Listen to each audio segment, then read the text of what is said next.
We live on a beautiful planet. Today, our natural landscapes also boast man-made wonders, icons of engineering and architecture. So what are the world's modern wonders?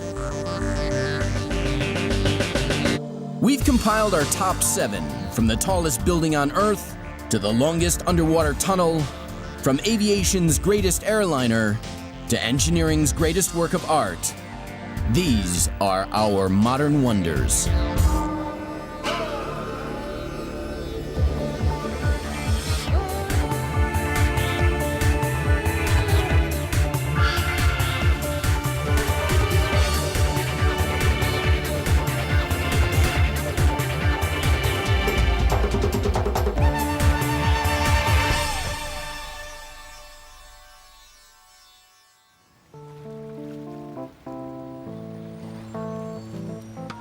The great engineering achievements of the modern world are more than purely functional.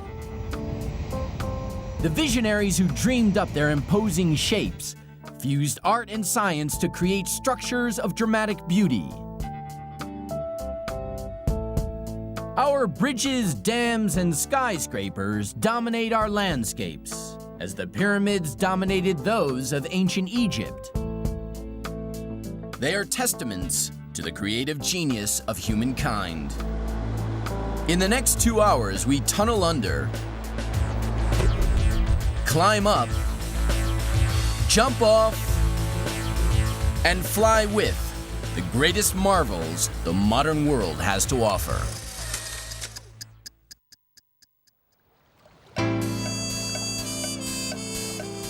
Brooklyn Bridge is a modern masterpiece from a bygone age.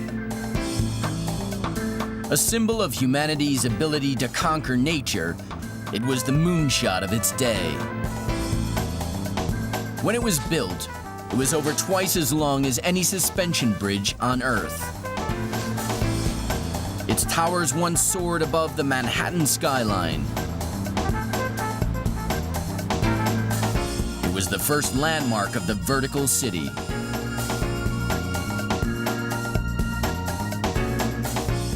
Yet a mysterious disease struck its workforce during construction and paralyzed its chief engineer.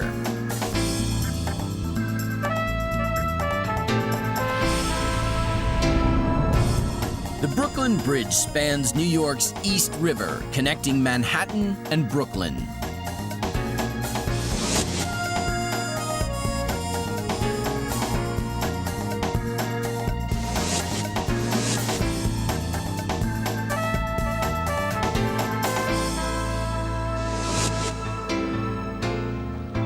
The Brooklyn Bridge is an immense and complex structure. When it was completed in 1883, it was an engineering work of unparalleled genius. Though built in the age of the horse and cart, it's so strong that it now carries up to 150,000 cars a day. Keeping this old workhorse in top condition is the job of the East River Iron Workers. I love working on the Brooklyn Bridge because it is the most famous bridge in the world. If you see it in movies, you see it in commercials, it's everywhere. Once you come up here, it becomes part of you. It's like every time you see it, it's like, that's my bridge. My favorite bridge is the Brooklyn Bridge because it's a work of art. There's no other bridge like this in the world. It costs $3 million a year to keep the bridge operational.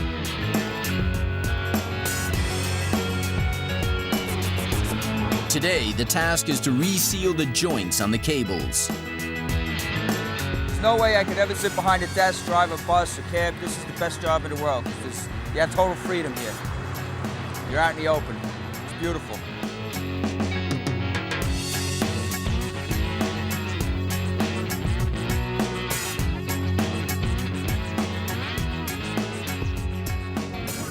I feel a special kinship for this bridge because my great-grandfather had worked on it as an iron worker when it was being built. I'm a 4th-generation iron worker now. When construction began 4 generations ago in 1870, many thought the bridge would never be completed.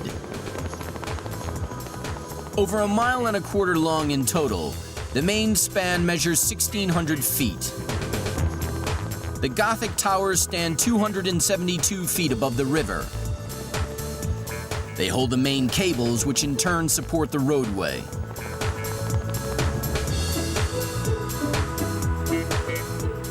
Just one of these cables contains more than 3,500 miles of wire, enough to stretch from New York to London, England. The roadway hangs from the main cables via hundreds of vertical suspenders and diagonal stays, which together create a web of wire.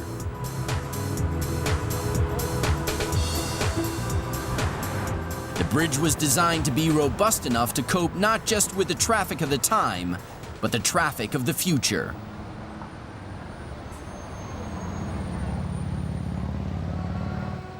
Cables, suspenders, and stays must be routinely checked and lubricated, and as long as they are, ironworkers like Dave Collins have no doubt the bridge has a long life ahead of it. I have no doubt that this bridge would probably make 500 years. I guess it's carrying about 20 times what it was designed for. So basically what we're going to do today is just inspect the clamps, look for loose ones, and for some erosion of some nature.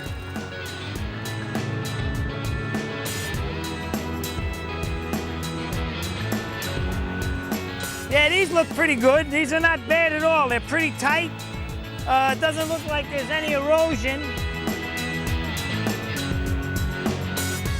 I'm very comfortable here. Basically, it's like a second nature built into me where I'm comfortable climbing around.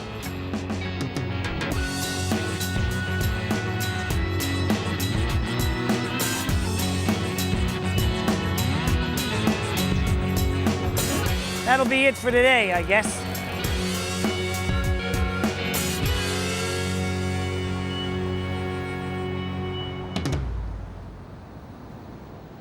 Today, 10 bridges cross the East River. But Manhattan and Brooklyn used to be separate cities, divided by the water. Barbara Milstein is a historian of the Brooklyn Bridge at Brooklyn Museum of Art.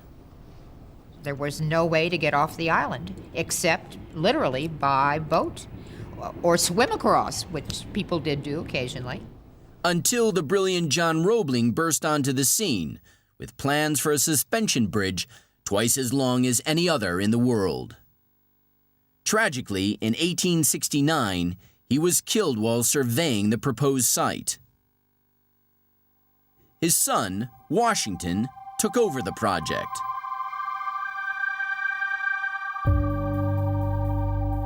The key elements of the bridge are its Gothic towers, which stand on the bed of the river.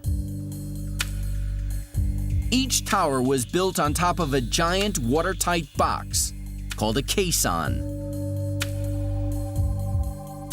Made out of wood, Brooklyn caisson weighed 3,000 tons and was the size of half a city block. The first courses of stone for the towers were laid on top of the caissons, gradually depressing them to the riverbed. As Washington Roebling's drawings show, compressed air was pumped into the caissons. Men entered via an airlock and dug the riverbed by hand. As the digging went on below, the towers were simultaneously constructed above, forcing the caissons ever deeper. The men who went down into this caisson under the river, they really didn't know what they were getting into. They were certainly not men who had done this work before. And you can imagine what the sounds were like. It was alternately hideously hot and freezing cold. The smell was unbearable. The work was hideously hard to do.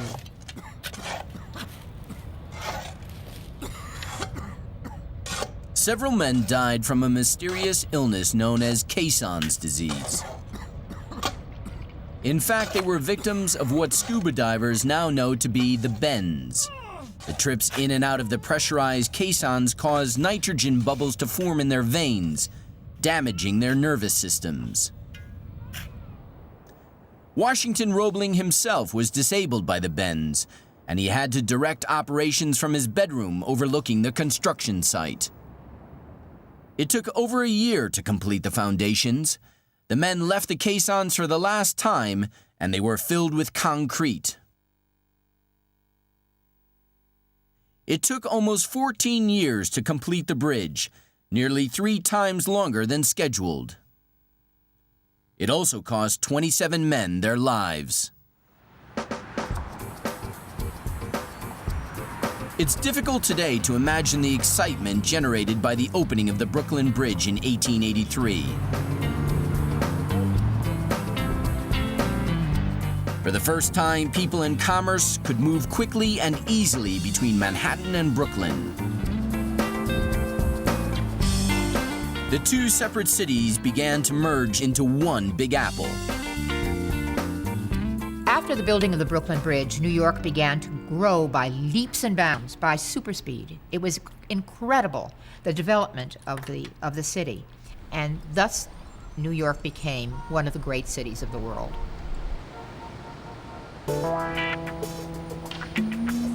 Taxi driver Peter Franklin is known as the Gabby Cabby.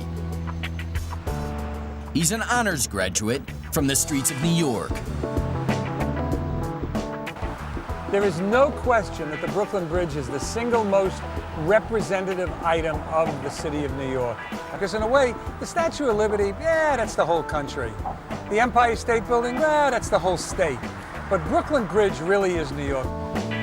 Brooklyn Bridge not only links Manhattan with Brooklyn, it also spans separate epochs in American history. When they started it, it was the Old West, cowboys and Indians, wagon trains and all that. By the time they finished the bridge, we were now hurtling towards America being the principal power in the world. So in a way, it was the transitional thing, it was almost like a time machine. It took us from the past and brought us into the modern world.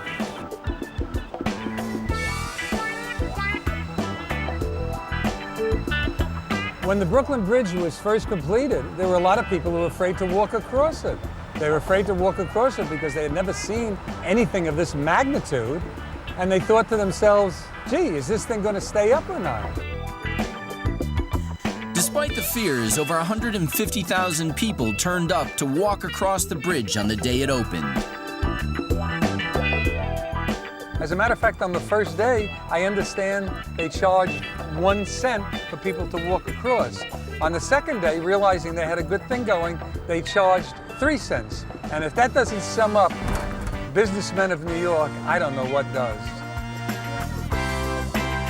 The pedestrian boardwalk is the heart and soul of the bridge, a place to exercise, socialize, and enjoy the view. It's as much a park as a bridge. And it even has its own police patrols, just in case.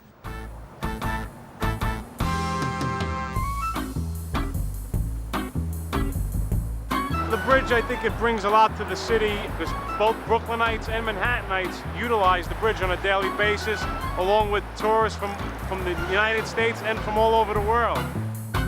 This is the 84th Precinct's favorite beat. We like to talk to people, we like talking to tourists. It's a lot of fun just to be involved with the whole bridge during, day-to-day activities.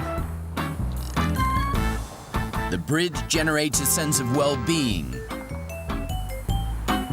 It's just a beautiful spot. It's one of the best spots in the city to be at. Never a bad view from up here. It's always beautiful. Once upon a time, the Brooklyn Bridge was notorious as a suicide spot. Today, the bridge is one of New York's most romantic places. As a matter of fact, many newlyweds have their wedding photos taken here.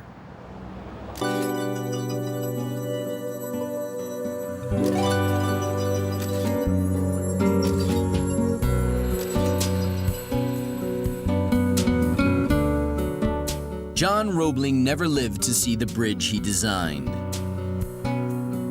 But his vision ensured that it has flourished for well over 100 years. Brooklyn Bridge remains one of the main arteries of New York, the world's greatest city. That it still thrives in the 21st century is the ultimate accolade to those who designed it and built it. Coming up, hair-raising stunts atop the world's tallest building.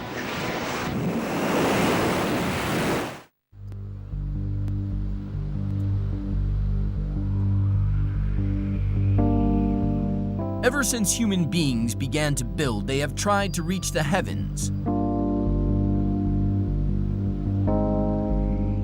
The PETRONAS towers in Malaysia are so high, they almost seem to make it.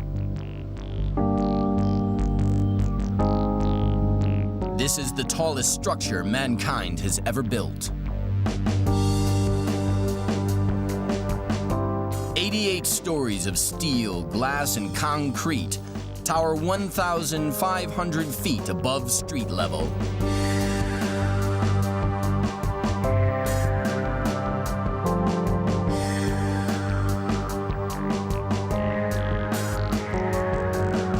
And this is what it feels like to jump off it.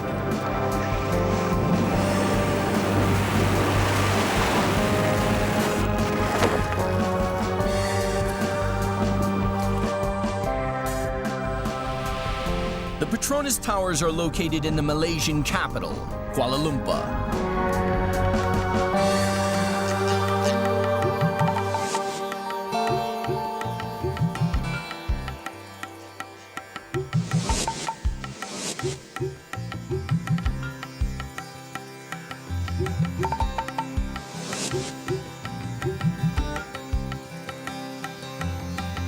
The PETRONAS towers are the headquarters of Malaysia's national oil company.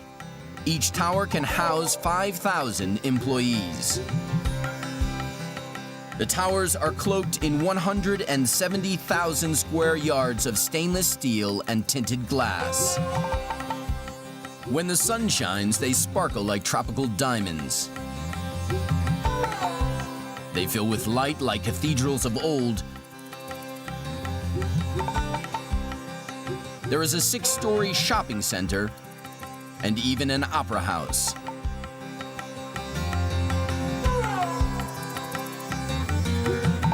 A sky bridge creates a passage between the towers at mid-height.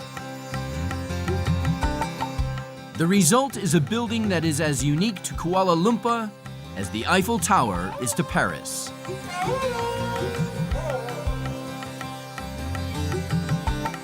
Keeping this Asian jewel shining is an endless task for a small army of cleaners, from the very bottom all the way to the top.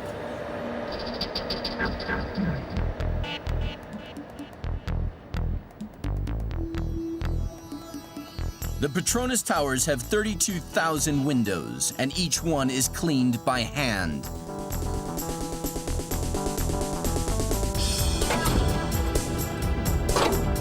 Window cleaner Mohammed Jamil discovered on his first day that this job requires a strong head for heights. First time I scared. Yeah, really I scared because this one is a first experience for me, and this work I never do before.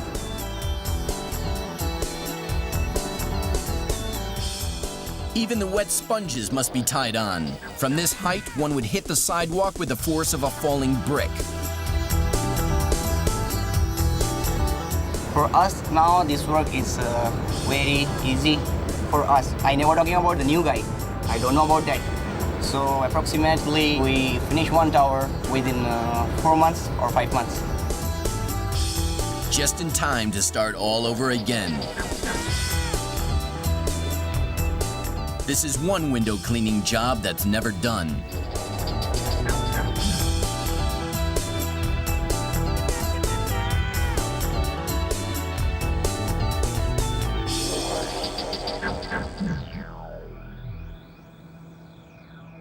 Beyond a certain point, the higher a building is, the less cost-effective it becomes. As the PETRONAS Tower's structural engineer points out, building the world's tallest involves ego as well as economics. There is a certain element of status symbol in it. When you do a purely rational economic study, you find that the sort of ideal point at which it doesn't make sense to build much higher is in the range of perhaps 50, 60, maybe 70 stories. So if you're going above that, you're kind of making a conscious decision to do something more. The statement that the PETRONAS towers are making is that Malaysia has arrived. In the 20th century, America was the home of the skyscraper. But in the 1990s, the race for the sky shifted eastwards to the fast-growing economies of Asia. The PETRONAS towers would proclaim that America no longer went unchallenged. Arlita Arif has been a key figure in the project since day one. When we started, we didn't know we were going to build a very tall building, certainly not the tallest building in the world. Our intention was basically to build a beautiful building, one that would put Malaysia really in the world map, and one that symbolizes what we think we are able to achieve. But the winning design featured towers that would be just 50 tantalizing feet shorter than the Sears Tower in Chicago, the world's tallest building at the time.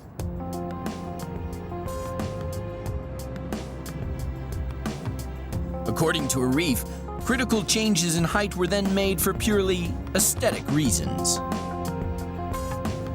The buildings had a shorter pinnacle when it was first designed. It was suggested that perhaps by increasing the length of the pinnacle, the building would look more in proportion. And we tested out a few options. And the one that was selected just touched the tip at 442 meters, which just made it slightly taller than the Sears Tower in Chicago. So it was a pleasant surprise. Surprise or not, the new pinnacles would beat the Sears Tower by 33 feet and make the PETRONAS Towers the world's tallest building. The taller a building, the bigger the problem of wind sway. The PETRONAS Towers can sway by up to 2 feet in high winds. This wouldn't be a problem, except for the Sky Bridge. Structural engineers realized that if the bridge was fixed rigidly into position, a tropical storm could bring it crashing down. The method of supporting the Sky Bridge was a pretty critical question. We realized that if a gust of wind were to hit one tower first, half of that wind force would have tried to travel through the bridge and could have crushed it. To get around the problem, they designed a bridge that floats in and out of the moving towers on gigantic bearings. An arch support completes the system. The arch means that the midpoint of the bridge is equidistant between the two towers. The towers can do their dancing during the wind, and when they've done their dancing and they've stopped, the bridge will be equidistant between the towers again.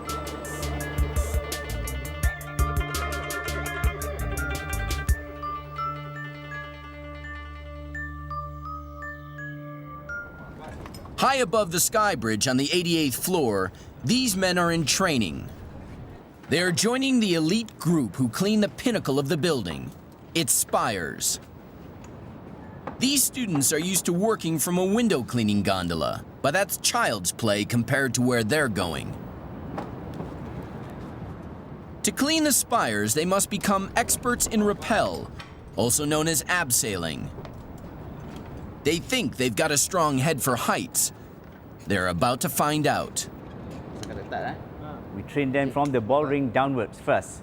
That is to give them the experience, not to do the cleaning, but just to get them acclimatized to the situation, to have the feeling of what it is like to go out of the tower.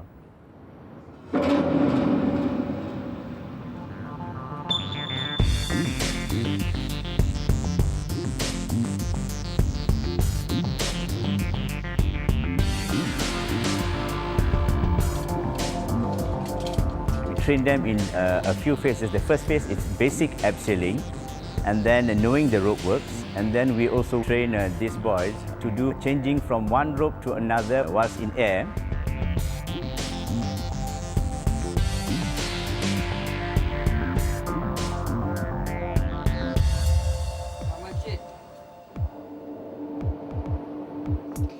prepare these boys mentally and spiritually to battle on top of the spire.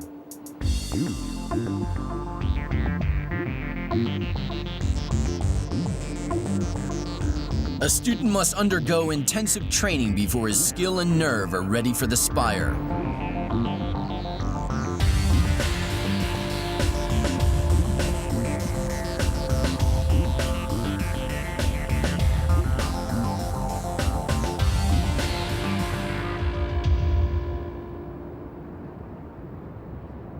The PETRONAS towers are like a vertical city, and getting thousands of inhabitants up and down the 88 floors safely and quickly was another challenge.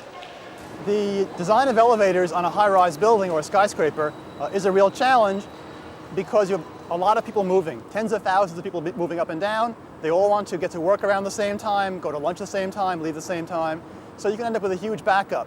People have a limited tolerance for waiting. 30, 40, 50 seconds begins to seem like a very long time. Office worker Raz Azaya Mohsin waits in the lobby for the first elevator of her journey to the 83rd floor. Top executives, however, don't have to wait at all. They have the option of leasing an elevator for personal use. I'm almost there. Can you bring the lift down to the lobby, please? As he enters the building, his private elevator is already waiting to take him to the 86th floor. Raz's is only just arriving.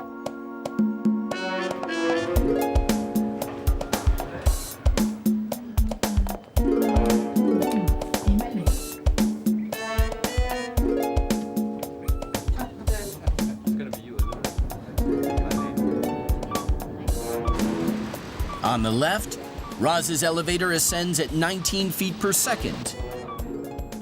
On the right, the executive climbs much faster, so fast that he must equalize the pressure in his ears.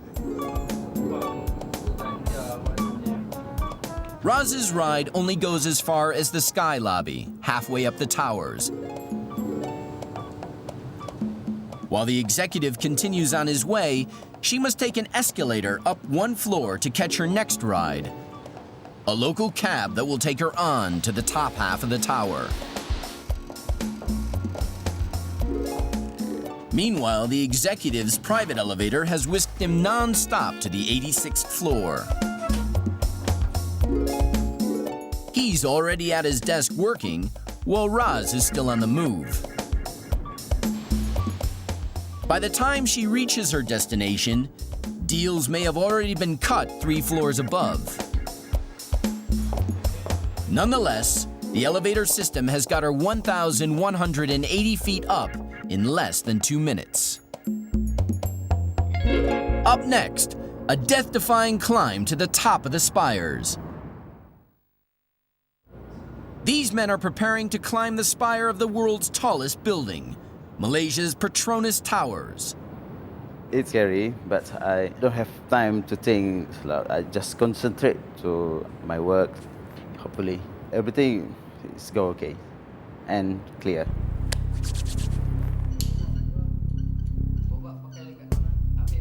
Ismail is wearing a video camera strapped to his helmet to chronicle the climb. If he makes it, no camera will have been higher on any structure on Earth.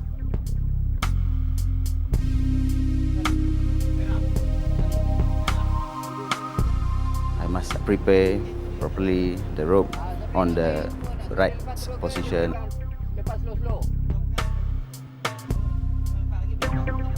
Ismail climbs the spire first to fix the rappel ropes. If he makes a mistake, his student will fall.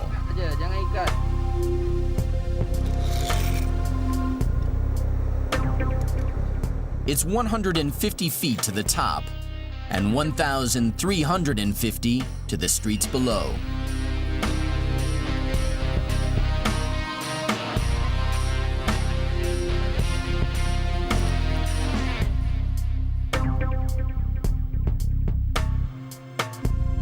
The wind can gust at up to 70 miles per hour at this height. The spire can sway by several feet.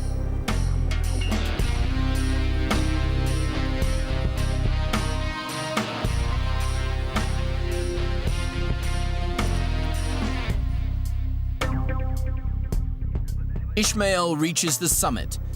His helmet camera gives an idea of the dizzying height.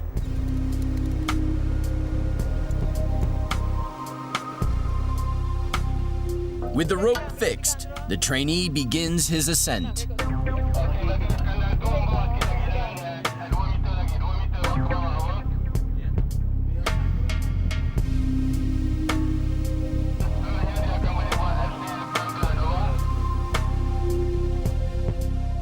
Ishmael helps him to transfer to the rappel rope.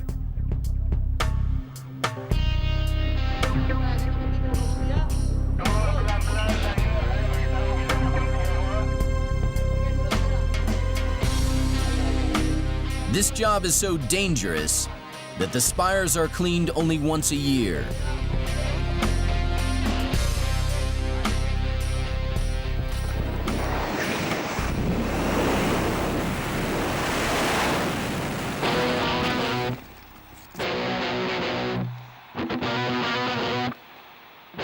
On December 31st, 2000, the PETRONAS Towers became the platform for the greatest official base jump of all time.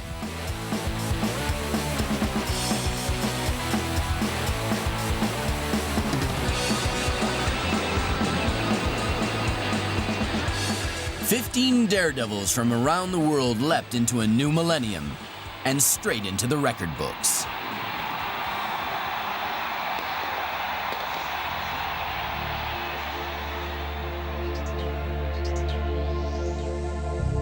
In the age of the skyscraper, no building holds the title of world's tallest for long. One day, the PETRONAS Towers will be surpassed, just like the Sears Tower in the Empire State before them. But for now, they remain king of the skies.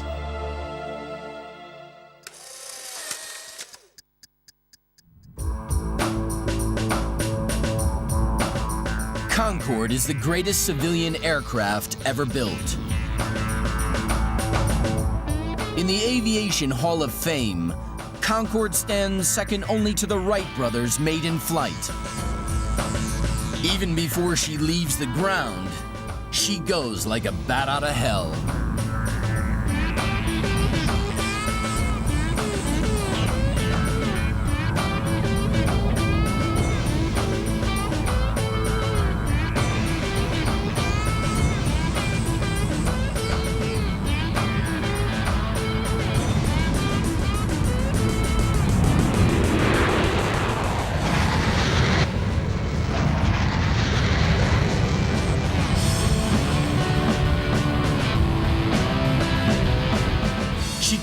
At twice the speed of sound, faster than the Earth rotates. Take off from London in the evening, and you can watch the sun rise in the west. Concorde has been flying for over 30 years, but she's so far ahead of the pack, she's out of sight.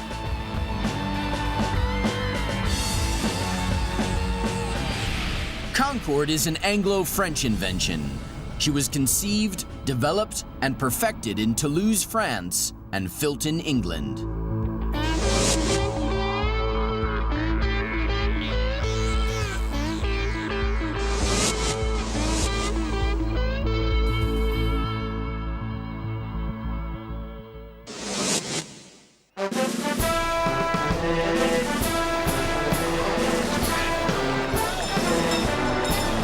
Tuesday, June 4th, 2002. 50 years ago today, Elizabeth II was crowned Queen of England.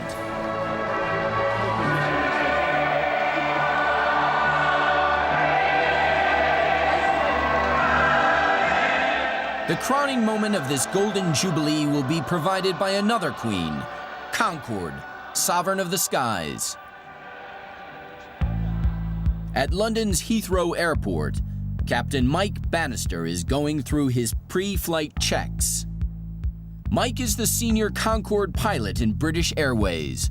There are 12 pilots in the team, but as number one, he's first choice to fly today's mission. I'm very honoured to be involved in the Jubilee flypast later on today. It's a great thrill. We've been preparing for it for over 4 months, and very soon we'll be setting off to join up with the world's leading aerobatic team, the Red Arrows. At the time of the Queen's Silver Jubilee in 1977, Concorde had already been in service for 1 year.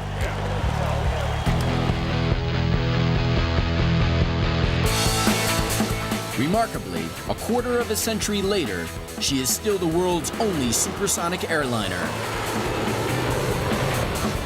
We'll join up with the Red Arrows over the North Sea, then with the rest of the formation, route in over London towards Her Majesty. It's going to be a great moment. Concorde is a fantastic airplane to fly. She handles so beautifully. She's so responsive that she's a perfect airplane to fly in formation.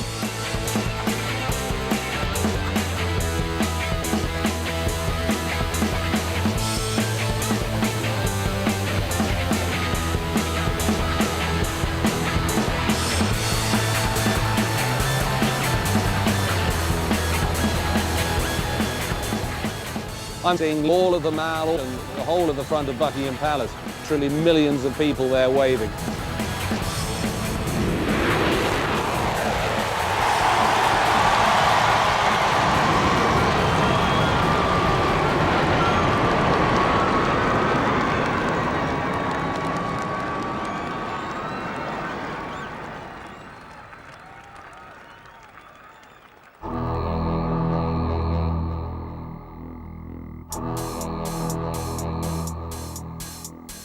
When she made her maiden test flight from Toulouse, France in March 1969, Concorde was decades ahead of her time.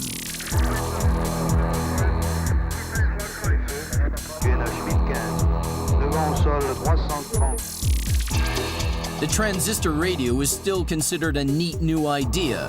Home computers and even digital watches were still a dream. Yet here was an aircraft which aimed to carry 100 passengers at twice the speed of sound.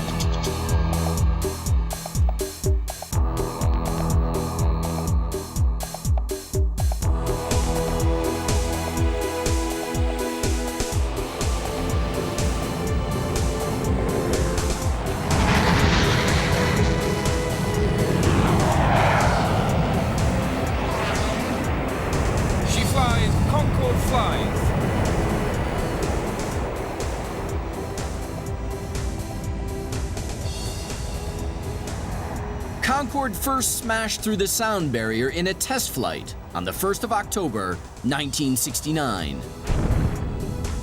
As she punched through the air at Mach 1, the sonic boom could be heard 20 miles away. It had cost over $3 billion to get Concorde airborne and supersonic.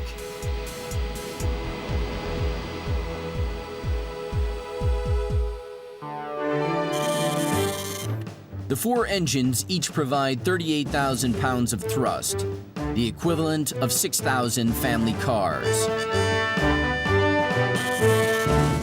Concorde is the only civilian aircraft that has afterburners. When lit, they give 20% extra thrust. The air intakes slow the speed at which the air hits the engines from 1,500 miles per hour to just 500 within their 11-foot length. The Gothic wing is sculpted from aluminum. There are no joints or welds. The Delta wing allows Concorde to take off and land at low speed, yet still fly supersonic. The trademark nose can drop by 12.5 degrees. Concorde has a high angle of attack on takeoff and landing. If the nose were fixed, the pilots would not be able to see the runway beyond. After the break, land before you leave on Concorde, the supersonic time machine.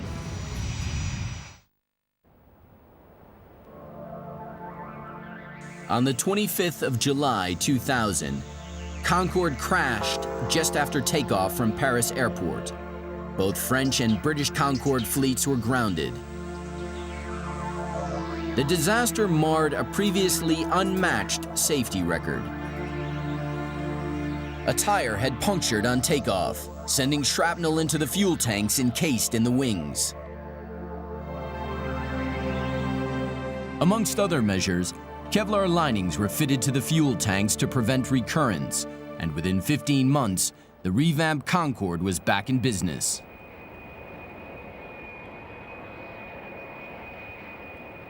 Concorde now flies 3 times a day from London and Paris to New York.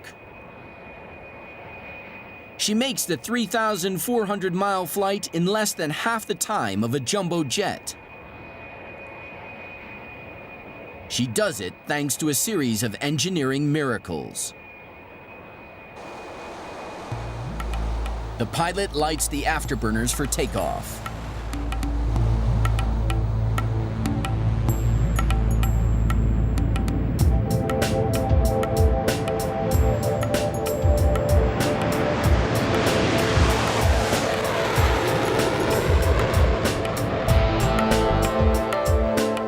The nose is raised and the afterburners are switched off.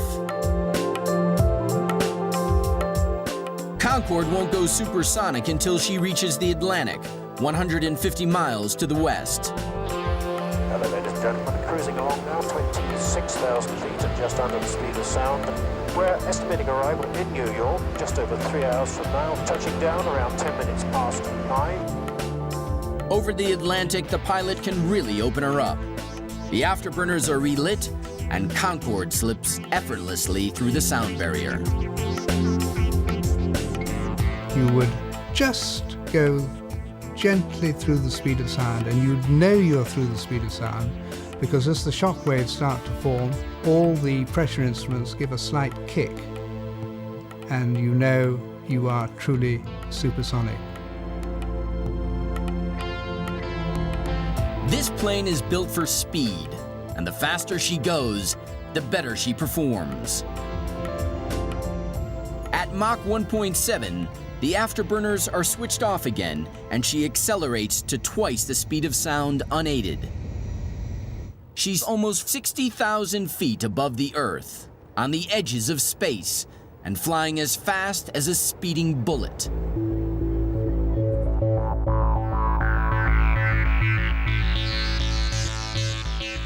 Having beaten the sound barrier, Concorde must now beat the thermal barrier.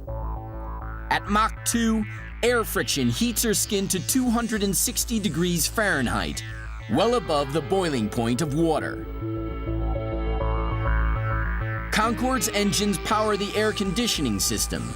Without it, the passengers would cook. As the plane heats up, she actually lengthens by up to a foot. Fortunately, the designers thought of that, and throughout the aeroplane there are areas where the aircraft stretches. Only one of those is noticeable, and that's on the flight deck. There's a section between the flight engineer's panel and the piece behind where you can't get a sheet of paper on the ground, but in the air it opens up and you can get your whole hand in there.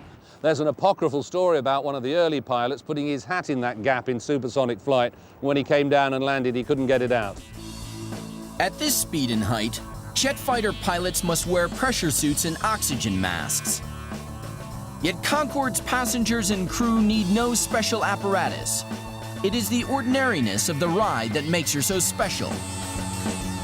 If you think about it, you're flying at twice the speed of sound on the edges of space, and the passengers are sitting there in total comfort in their shirt sleeves, drinking champagne and eating caviar in a completely normal environment, and that is one fantastic achievement.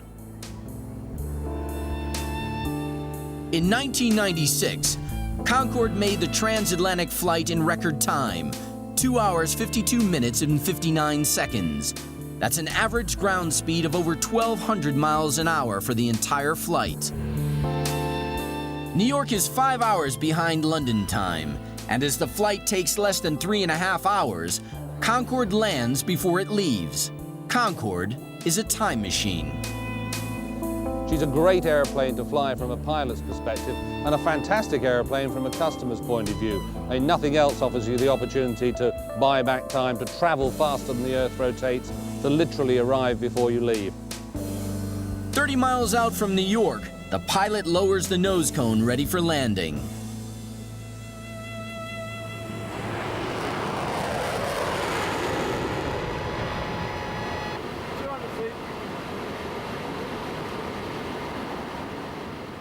When one looks at Concorde from a distance, it seems to be much more pitched up than 11 degrees, but that's all it is. And then, of course, you touch down gently on the runway, reverse thrust, another roar from the engines, and you come to a stop. Concorde may be over 30, but she's still turning heads. Concorde was a piece of 20th century sculpture. It's a fusion of art and technology. And it looks so beautiful, it looks so right. It just captures people's imaginations. She is likely to be over 50 years old before another supersonic airliner comes along. Perhaps it's a case of being unable to improve on perfection. Coming up, we brave the heights of the Eiffel Tower with its daredevil workforce.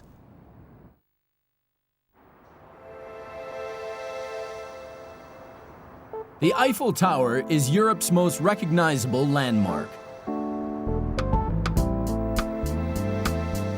This metal obelisk is a shrine to the engineering brilliance of the 19th century.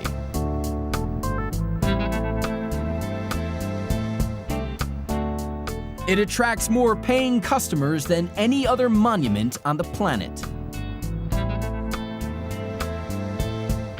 When built, it was twice as high as any structure on Earth.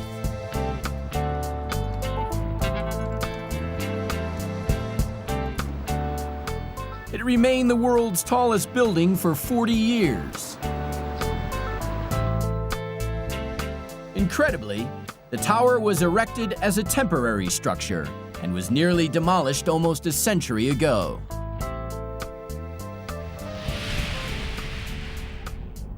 The Eiffel Tower is situated in the heart of the French capital, Paris.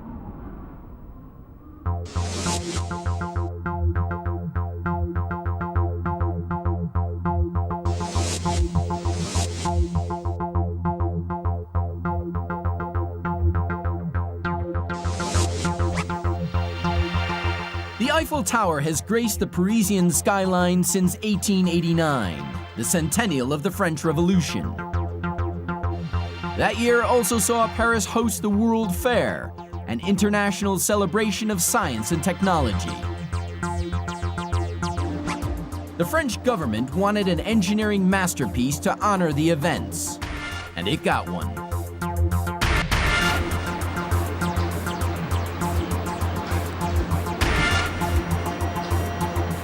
The Eiffel Tower was a futuristic building, decades ahead of its time.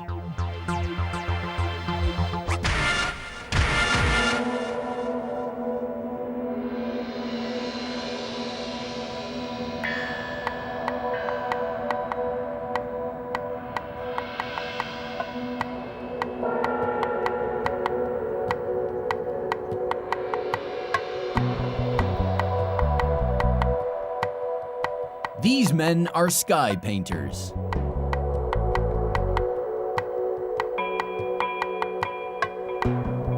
Since its construction, the Eiffel Tower has been given a fresh coat of paint every 7 years. Now, the 18th painting campaign is underway.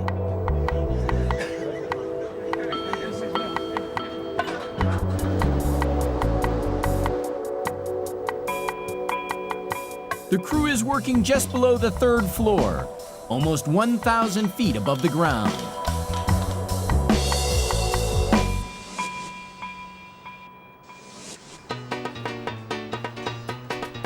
The tower consists of 240,000 square yards of metal, and every inch must be covered. The crew will get through 60 tons of paint and use 1,500 overalls and brushes.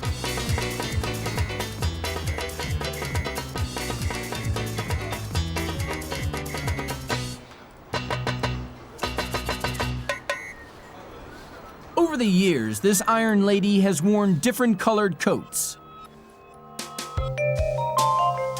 When she was first built, she wore Venice red. Altogether, she has been 6 different colors.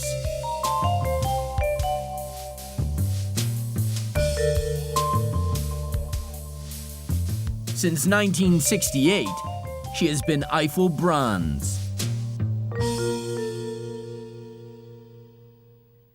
The tower was the brainchild of Gustav Eiffel, a visionary engineer who specialized in building iron railway bridges. His 5,000 blueprints for the tower's assembly were hand-drawn and incredibly detailed. Construction began in 1887. The tower would be made from over 18,000 metal parts, held together by 2.5 million rivets.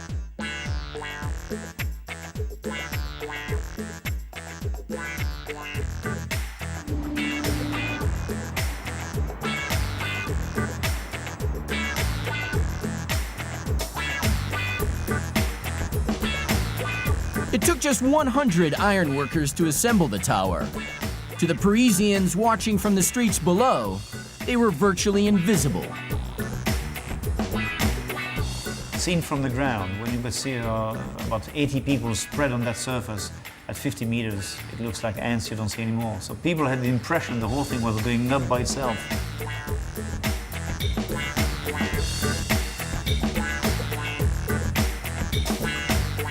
The ingenuity of design and assembly meant the whole structure was completed in just 2 years, 2 months, and 5 days, and without a single fatality.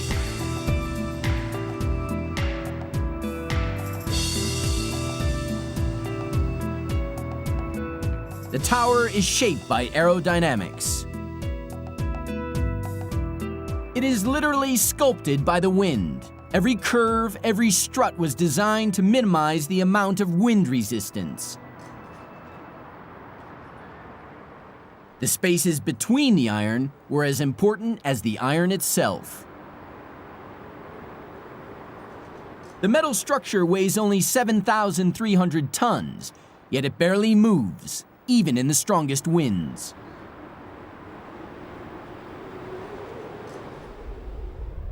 Place the tower in a cylinder, and the air inside it would weigh more than the tower itself.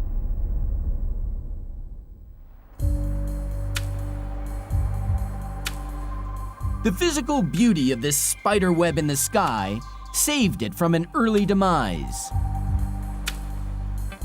The Eiffel Tower was only meant to stand for 20 years, but it became a permanent feature on the Paris skyline. Next up, how Gustav Eiffel made a king's ransom. Gustav Eiffel stood to make a fortune from the newly built Eiffel Tower if he could entice enough paying customers. Few would be prepared to climb the 1,665 steps to the top, so he installed hydraulic elevators to carry them. In 1889, elevators were a new technology. The public flocked to the tower for one of the most thrilling rides on the planet. 2 million paid to make the ascent in 1889 alone. Gustav Eiffel wiped out his debt within 2 years of the tower opening. To be in the center of Paris at 300 meters and to look down to the city would have been a spectacular thing. You could almost boast about it, that you'd done that, that it was a sort of personal achievement. It remains a thrill more than a century later. Eiffel Tower still soars above the low-rise city, giving spectacular views. More than 6 million ascend the tower each year, and the figure is rising.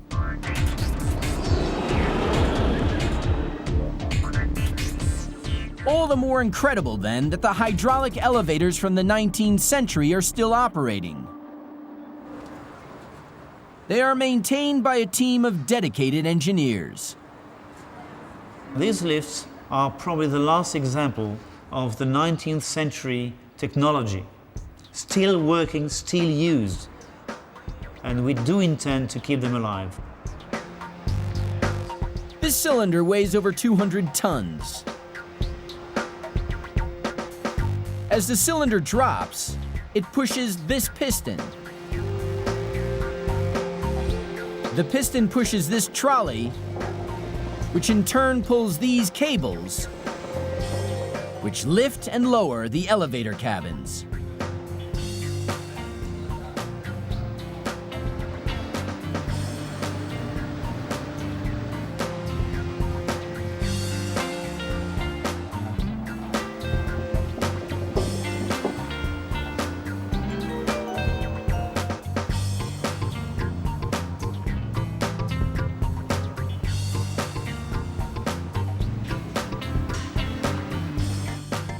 Today's system represents a fusion of old and new. Computers control the speed of the elevators and perform thousands of safety checks every second.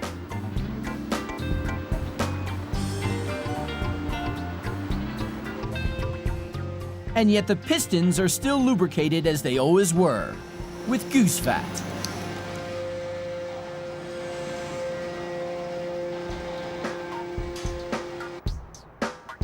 How many Parisians does it take to change a light bulb? The answer is 2. But they must have a head for heights. This is the perfect lighting rig. Floodlights illuminate the tower from the inside to create the impression of liquid gold.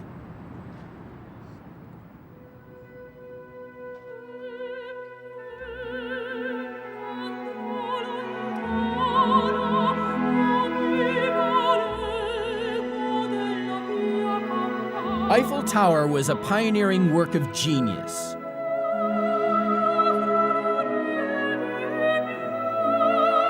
Wrap a skin around her iron frame, and you have the essence of the modern skyscraper.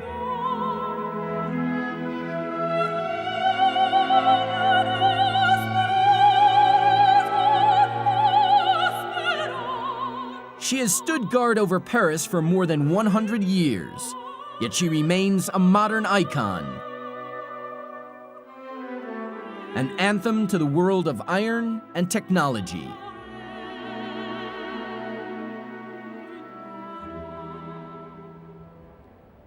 Next up, we pay homage to an American icon, Hoover Dam. Hoover Dam, an American pyramid. A concrete giant in an unforgiving desert. Building a dam, it's a lot of hard work, I gotta tell you. Many said it couldn't be done. Many died in its construction.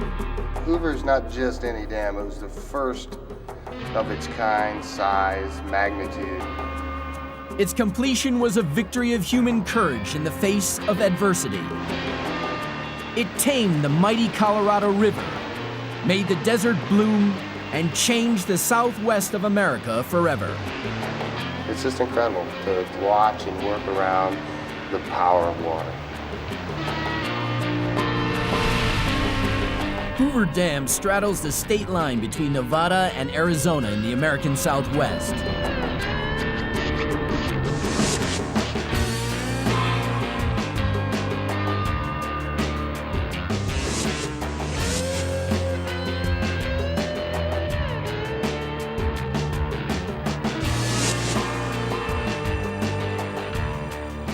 Hoover Dam is a vast concrete wall that holds back the Colorado River and forms Lake Mead. Only 45 feet thick at the top, at its base it's almost as thick as it is tall. It stands 726 feet high and contains almost 7 million tons of concrete. Pat Paternostro inspects the labyrinth of tunnels and conduits inside the dam wall. It's quite a bit of concrete. They've said you could pave a highway from San Francisco to New York with the amount of concrete is placed here. In its day, Hoover was the biggest dam ever built. It remains the largest concrete dam in the Western Hemisphere, But it is more than just a wall. It's a work of art. Ordinary concrete surfaces are transformed by Art Deco designs.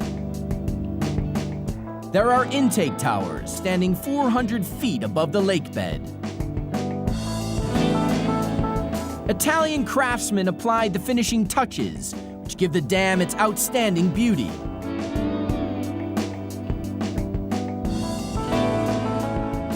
Over 38 million visitors have come here to admire its grandeur. They soon learn that without Hoover Dam, the Southwest would be a very different place.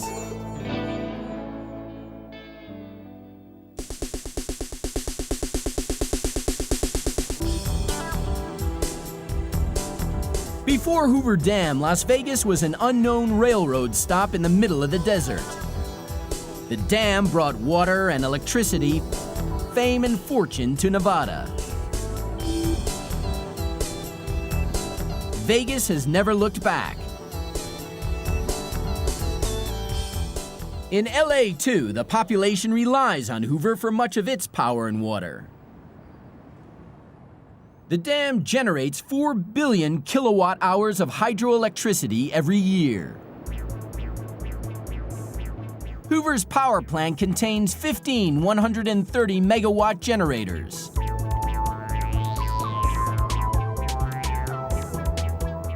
Just one could supply a city of 400,000 inhabitants with all their power needs.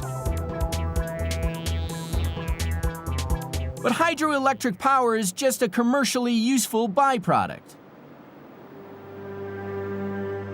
Hoover Dam's real job was to control the Colorado River. The Colorado ran wild for countless eons as it carved the Grand Canyon in its race southwest to the Gulf of California. America's most dangerous river seemed untamable. Annual spring floods caused misery and ruin for farmers in Southern California.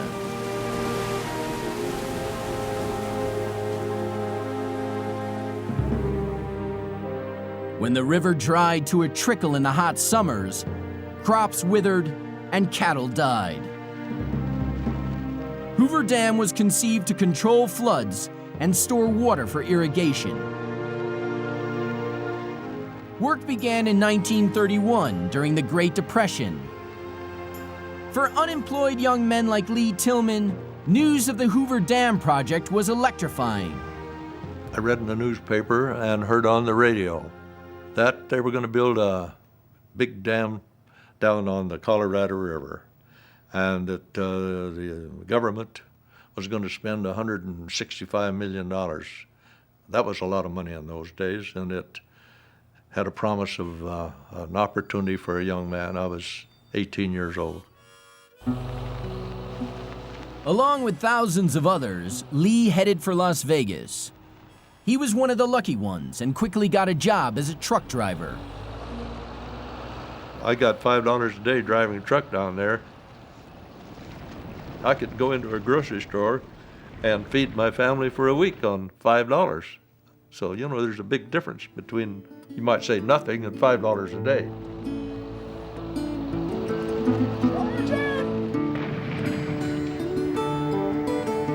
The deadliest job belonged to the high scalers, men who swung from ropes 1,000 feet above the ground to blast and scrape the canyon walls in preparation for the dam's concrete. It was said that only the most desperate became high scalers.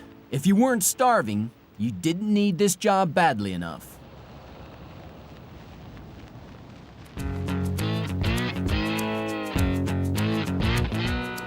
It was 2 years into the project before the first concrete could be poured. The dam wall was raised in interlocking blocks. A mountain of concrete was delivered in buckets, 8 cubic yards at a time. The concrete was poured 24 hours a day, 7 days a week, 52 weeks a year.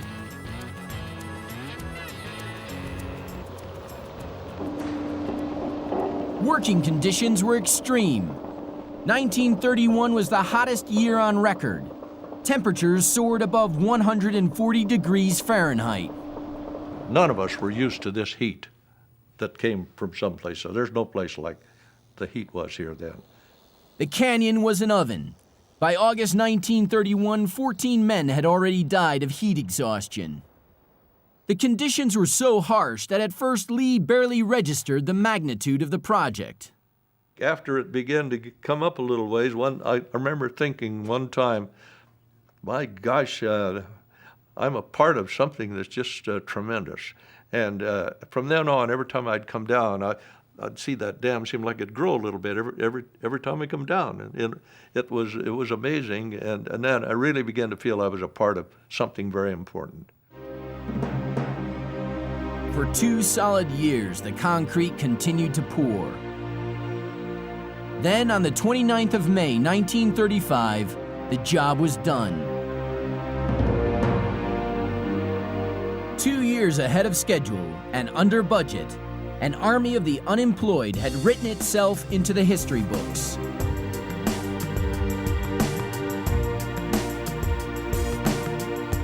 It took over 6 years for Lake Mead to fill up behind Hoover's gigantic wall. So about 200 feet from this wall here, you have the force of Lake Mead angling downward on us. It's about 45,000 pounds per square foot. So if it breaks today, we're going to Mexico.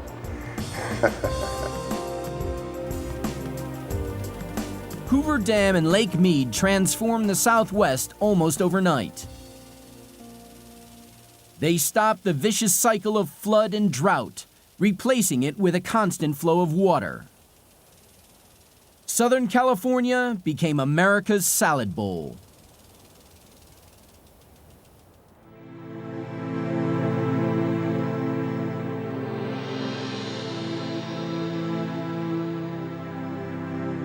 Hoover Dam is no longer the largest dam in the world, but it is still the greatest. It's both a masterpiece of engineering and an architectural classic. 96 men died during its construction, not including those who perished from heat exhaustion. But the rest of the 5,000 overcame the heat, the danger, and the depression to produce a monument to the sheer will of humanity. Their achievement is second to none. After the break, take a ride along the Panama Canal and through its deadly Hell's Gorge.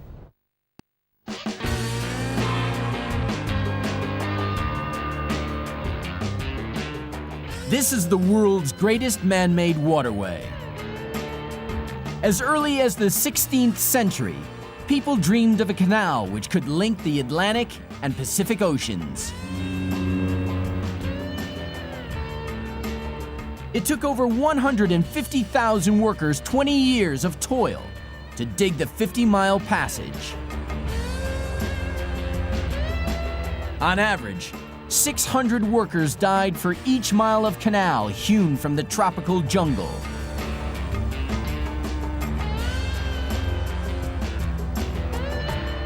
Since it was completed in 1913, almost 1 million ships have passed through the Panama Canal.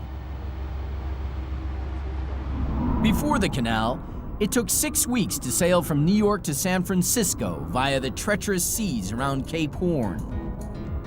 Now it can be done in just 3 weeks. The Panama Canal crosses the narrowest part of the Central American Isthmus.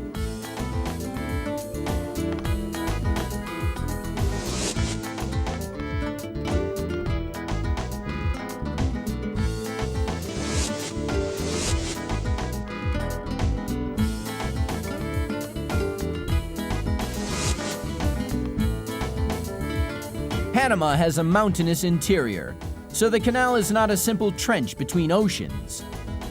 Rather, it is a lock and lake system that carries ships up and over the high ground.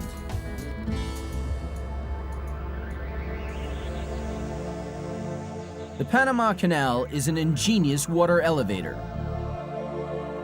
It lifts ships 85 feet from sea level via a series of locks and then lowers them back down again on the other side.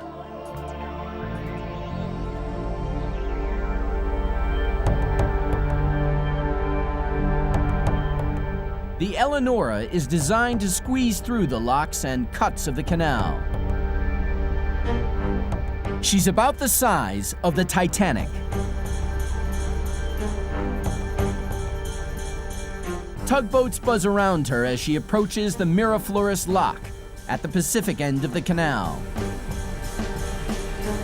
Steering a 27,000-ton ship into a narrow lock is like trying to park a juggernaut on a sheet of ice. By law, only specially trained pilots can take ships through the canal system.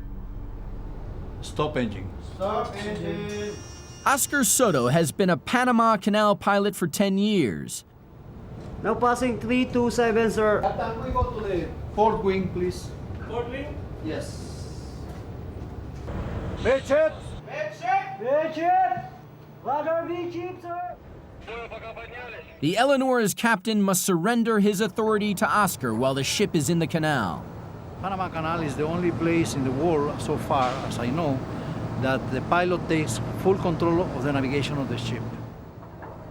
With millions of dollars as well as human lives resting on his shoulders, it's not a job for the faint-hearted. 420!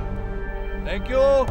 Oscar feels the shifting currents beneath his feet and watches for trouble like a hawk. Midship! We can lose the engine, we can lose the rudder.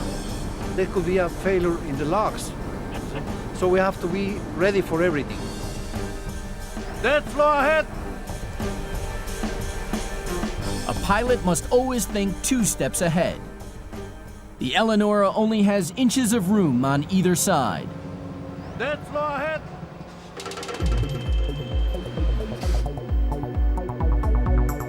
The gates shut and the water level rises until it equalizes with the chamber ahead.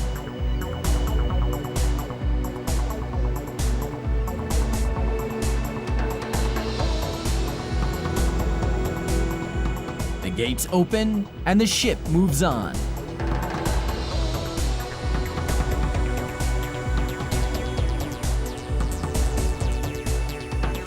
The Miraflores locks raise the Eleonora 54 feet above sea level. 3314. She sails on towards the Culebra Cut, a 9-mile gorge carved from the rock of the Continental Divide. It was here that the first attempt to dig a canal in the 1870s failed. The workforce nicknamed the cut Hell's Gorge. French engineer Ferdinand de Lesseps had built the Suez Canal and thought he could do the same in Panama. But after 7 years of fighting malaria, yellow fever, and a brutal climate, the French had excavated only 1/10 of the canal. More than 20,000 workers lost their lives. De Lesseps abandoned the project, bankrupt and insane. 15 years later, the US government thought it could succeed where the French had failed. Steam shovels enabled the Americans to excavate more in a day than the French had managed in a month. Temperatures in the Culebra Cut rose to 120 degrees Fahrenheit at noon, and with blasting and landslides, this was the most hazardous area of construction. It involved removing millions and millions of cubic yards of rock, solid rock. At one point, there were over 13,000 people working there. It was 12-hour shifts, very intensive schedule, day after day, only Sundays off.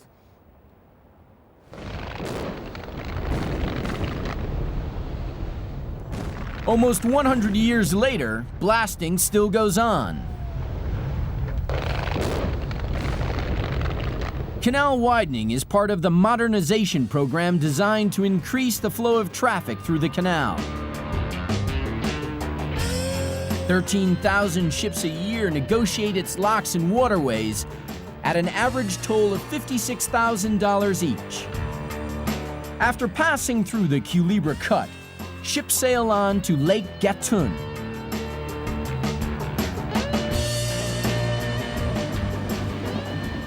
The 164 square miles of Lake Gatun were created to provide the water needed to work the locks. The rainforest is responsible for Panama's high annual rainfall, which keeps the lake topped up. But the forest is under threat. 2/3 of it has been chopped down this century. If the destruction continues, the canal could be in danger within a decade. On average, 33 ships a day pass through the canal's 3 sets of locks.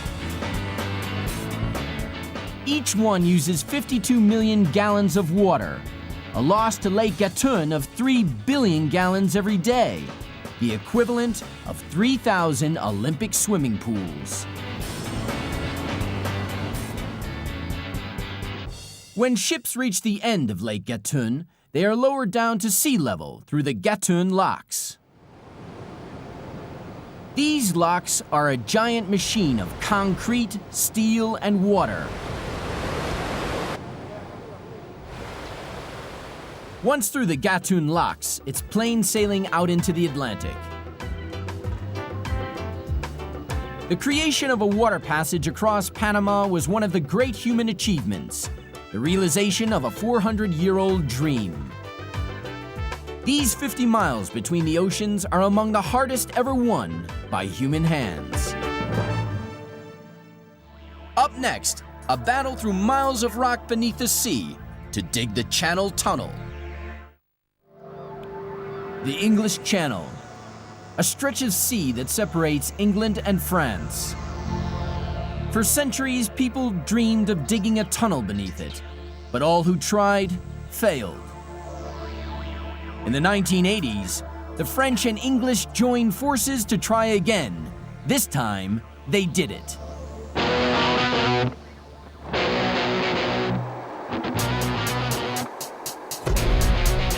13,000 workers,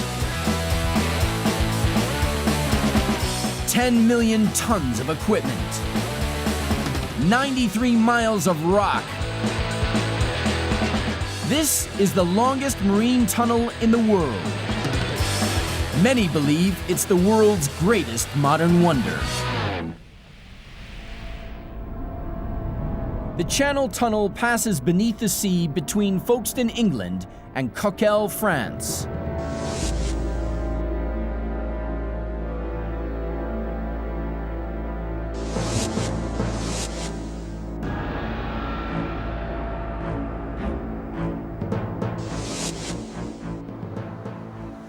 Before the tunnel opened, there was only one way to get across the channel. The journey from London to Paris took an entire day. Now, with a Eurostar train, it takes just 3 hours. These are amongst the most sophisticated trains in the world. Their top speed is 186 miles per hour.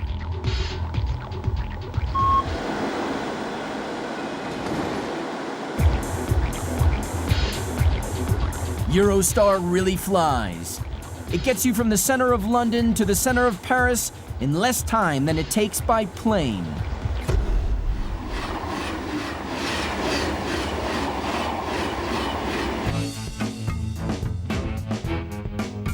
If you travel on the shuttle, you can even drive from England to France without leaving dry land.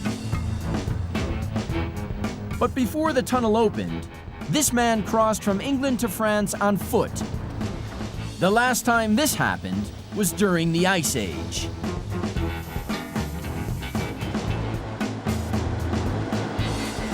To be the first man to cross the channel by foot for 15 or 17,000 years, it was absolutely brilliant, and I'd do it tomorrow again.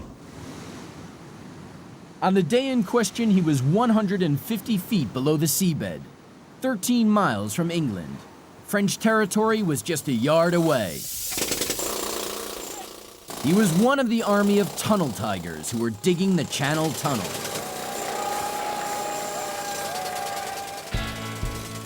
Graham's counterpart on the French side was Philippe Cosette.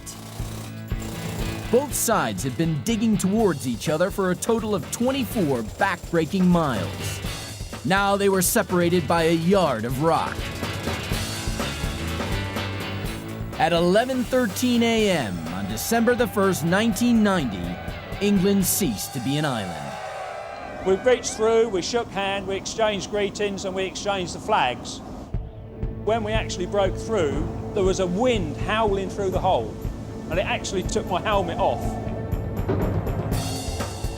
The first land link since the Ice Age was finally open. Graham had the honor of being the first to cross into France.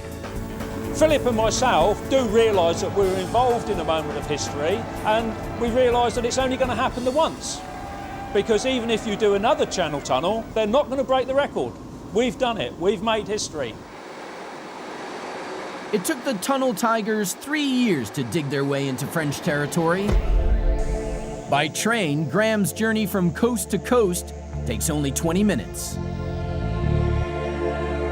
Strictly speaking, there is not one Channel Tunnel, but 3. 2 rail tunnels run either side of the smaller service tunnel, in which Graham and Philippe made their historic breakthrough. The tunnels were bored in 12 stages. Both the English and the French teams had to dig 3 tunnels underground, from the coast to the inland terminals, and 3 tunnels under the sea.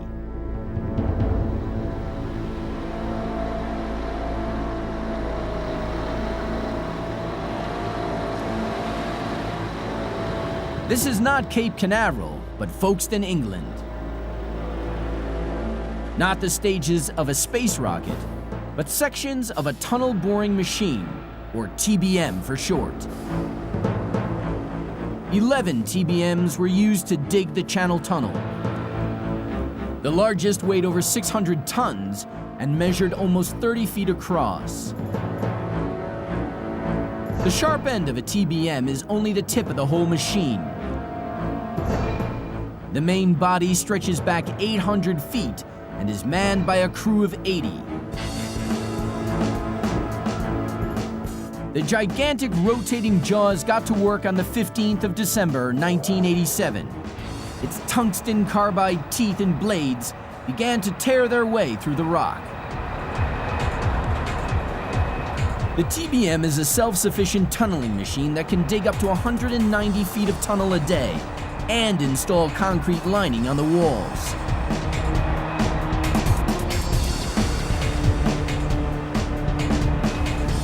Many of the workers were veteran tunnelers, but no one had experience of anything so vast and complex. There was a lot to learn. When you start a project like the Channel Tunnel or any tunnel, the learning curve is very, very steep, and you try and climb that steep learning curve as quickly as possible to get onto an easy drive. Up next, disaster strikes as the sea pours in. Soon after work on the Channel Tunnel began, the English team hit fractured rock. Work almost ground to a halt as the sea came pouring in. It hit morale very early on. People weren't going as quickly as they wanted to go. And people thought, my God, how long is this going to carry on for? And will it kill the project? For a while, it looked touch and go, but the English struggled through 3 miles of leaking rock and got back on track. There were criticisms of the amounts of money that were paid to these men. Believe me, these men earned every penny. Mile after mile, they drove their mechanical moles onwards.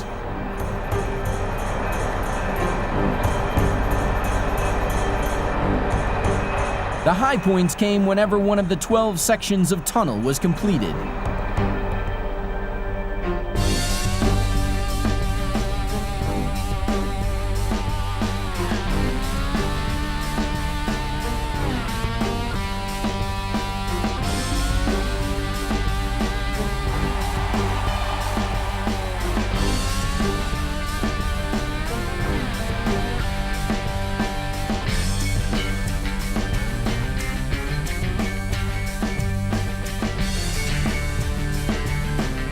The climax came in the summer of 1991 when the rail tunnels finally met deep beneath the channel. They had fought their way through 10 million cubic yards of rock. They were 2 weeks ahead of schedule and right on target. The biggest undersea drive in history was over.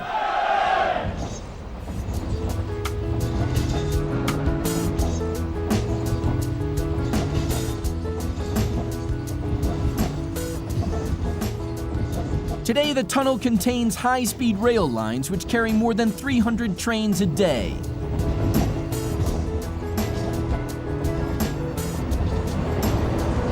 The shuttle locos are among the most powerful in the world.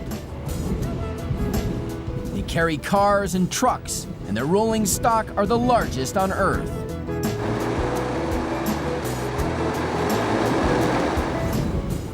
In 1996, the unthinkable happened.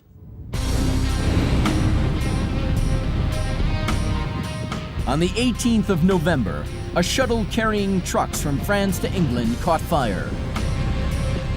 All 34 people on board escaped into the service tunnel. Service tunnel vehicles rushed firemen towards the scene and the injured away.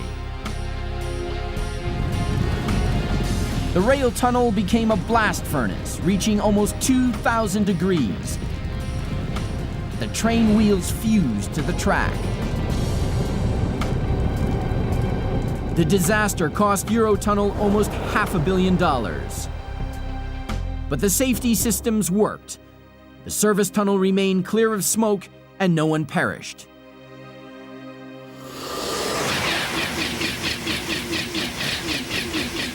Today, the Channel Tunnel is the most heavily used railway system in the world. In the first 5 years of operation, trains carried 28 million passengers and 12 million tons of freight under the sea.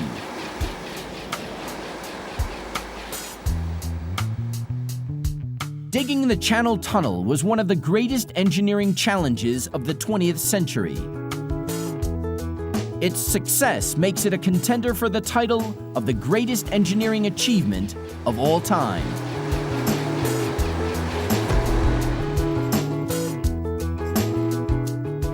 These 7 modern wonders each represent staggering victories of human beings over nature.